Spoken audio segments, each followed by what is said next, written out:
Présentation de l'ASIC 40 watts.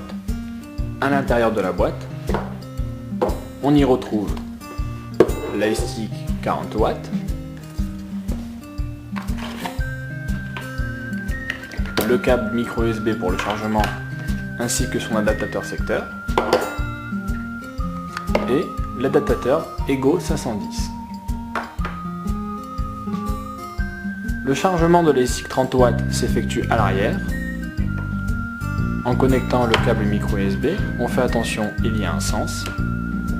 Je peux le charger soit en USB, soit en secteur.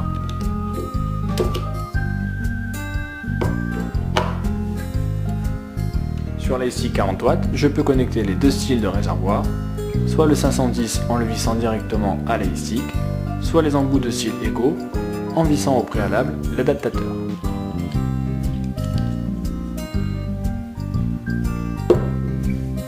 Passons à l'utilisation de l'ASIC 40 watts. Pour allumer 5 fois sur le bouton,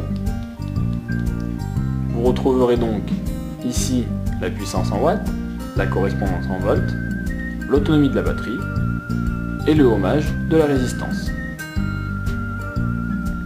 Ici vous trouverez une flèche pour augmenter le wattage, une flèche pour descendre le wattage et ici le bouton de la température contrôle que nous verrons tout à l'heure. Pour augmenter ou descendre mon wattage, j'utilise donc les petites flèches. Ici, j'augmente. Ici, je descends. Une fois le wattage bien réglé, je n'ai plus qu'à appuyer sur le bouton pour vaper. Pour régler le température contrôle, j'appuie sur le bouton du milieu. Je suis en Fahrenheit. J'augmente jusqu'à passer au degré.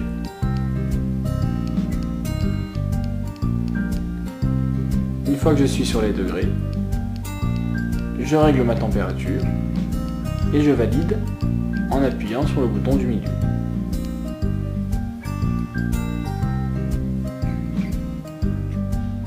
Mais alors, qu'est-ce que le contrôle de température?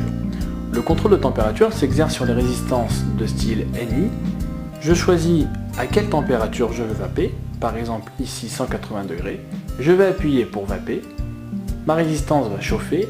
Dès que la résistance atteint les 180 degrés, l'ASIC s'équilibre et règle les watts en fonction pour ne pas dépasser 180 degrés.